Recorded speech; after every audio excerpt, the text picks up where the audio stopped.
हिकायात रूमी हिकायत number 6 बेवकूफ की सोहबत। हजरत ईसा अलैहिस्सलाम तेज तेज कदम उठाते हुए एक पहाड़ की तरफ जा रहे थे। एक आदमी ने बुलंद आवाज से पुकार कर कहा, ए खुदा के रसूल अलैहिस्सलाम, आप इस वक्त कहाँ तशरीफ ले जा रहे हैं? वजह खौफ क्या है? आप अलैहिस्सलाम के पीछे कोई दुश्मन भी तो नजर नहीं आता। हजरत ईसा अलैहिस्सलाम ने फरमाया, मैं एक अहमक आदमी से भाग रहा हूँ, तू मेरे भागने में खलल मत डाल।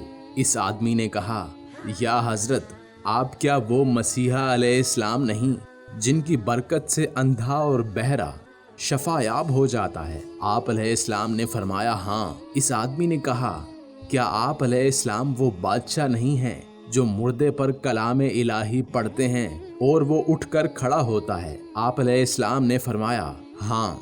इस आदमी ने कहा, क्या आप अलैहिस्सलाम वो ही नहीं हैं कि मट्टी के परिंदे बनाकर उन पर दम कर दें तो वो उसी वक्त हवा में उड़ने लगते हैं? आप अलैहिस्सलाम ने फरमाया, बेशक मैं वही हूँ। फिर इस शख्स ने हैरानगी से पूछा कि अल्लाह ताला ने आप अलैहिस्सलाम को इस कदर कुव्वत अता कर रखी है, तो फिर आप अलैहिस्सलाम को किसका खौफ है? हजरत ईसा अलैहिस्सलाम ने फरमाया, इस रब्बुल इज्जत की कसम कि जिसके इस्मे आज़म को मैंने अंधों और बहरों पर पढ़ा तो वो शफायाब हो गए, पहाड़ों पर पढ़ा तो वो हट गए, मुर्दों पर पढ़ा वो जी उठे।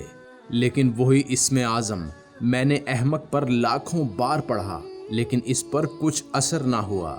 इस शख्स ने पूछा, या हजरत अलैहिस्सलाम, ये क्या है कि इसमें आज़म अंधों, बहरों और मुर्दों पर तो असर करेगा लेकिन अहमक पर कोई असर नहीं करता, हालांकि हमाकत भी एक मर्ज है। हजरत ईसा अलैहिस्सलाम ने जवाब दिया, हमाकत की बीमारी खुदाई कहर है।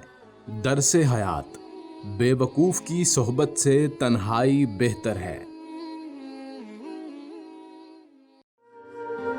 मज़ीद इस तरह की वीडियोस देखने के लिए हमारे चैनल को सब्सक्राइब करें, बेल आइकन को प्रेस करें और अपनी मोहब्बत का सबूत दें।